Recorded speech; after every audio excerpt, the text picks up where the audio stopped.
Hindi nila ako maintindihan kung gaano ako kasakal ngayon sa buhay ko. Hindi naman dahilan na 3 na anak mo or magsabi ka sa asawa mo. Buhay ko to, 'di ba? No one owns me. Kaya Nagkaroon ng hindi magandang kutob ang maraming netizens kay Poppy Galang, matapos ang ginawa nitong pagtakas mula sa isang bar sa gitna ng kanilang kasiyahan, bilang selebrasyon sa kaarawan ng kanyang kapatid na si Paye.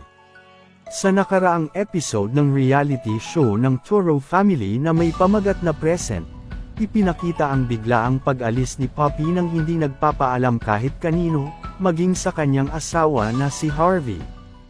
Agad na nag-alala ang Toro Family dahil wala ni isa sa kanila ang may alam kung saan nagpunta si Poppy. Nang sa wakas ay matawagan nila siya, ipinaliwanag ni Poppy na saglit siyang umalis upang makipagkita sa isang kaibigan para sa birthday salubong nito. Bagaman ipinaliwanag ni Poppy ang dahilan ng kanyang biglaang pagkawala, nakatanggap pa rin siya ng pangangaral mula kay Mommy Tony. Ayon kay Tony, hindi ito ang unang beses na tumakas si Poppy nang walang paalam. Pinayuhan siya ni Mommy Tony na magbigay ng abiso sa susunod upang maiwasan ang pag-aalala ng iba. Samantala, ibinahagi ni Harvey ang mga kakaibang napansin niya kay Poppy matapos ang insidente. Bukod sa hindi niya kilala ang kaibigang pinuntahan ni Poppy noong gabing iyon, napansin din niya ang biglaang pagpapalit ng password ni Poppy sa cellphone nito. Sa isang meeting na ipinatawag ni Mommy Tony, inamin ni Harvey na hindi niya mapigil ang mag-alala sa mga ikilos ng kanyang fiancé. Bagaman nais ni Harvey na malaman ang katotohanan, ipinahayag niya ang kanyang pag-aalala na baka magdulot ng stress kay Poppy, lalo na't kakatapos lamang nitong magbuntis at manganak. Ngunit humiling si Harvey na bilang kanyang partner, sana ay magpaalam o magsabi man lang si Poppy ng anumang nangyayari upang hindi siya mag-alala ng labis. Ikinumpara pa ni Harvey ang sarili niya kay Poppy, na lagi raw nagbibigay ng update tuwing may pupuntahan siya o kung ano ang mga nangyayari sa araw niya.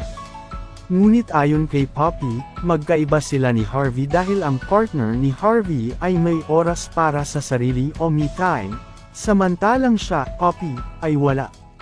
Pahayag ni Poppy, hindi nila ako maintindihan kung gaano ako ngayon kasakaw sa buhay ko. Hindi naman dahilan na 3 na ang anak mo o magsabi ka sa asawa mo. Buhay ko ito, di ba? No one owns me.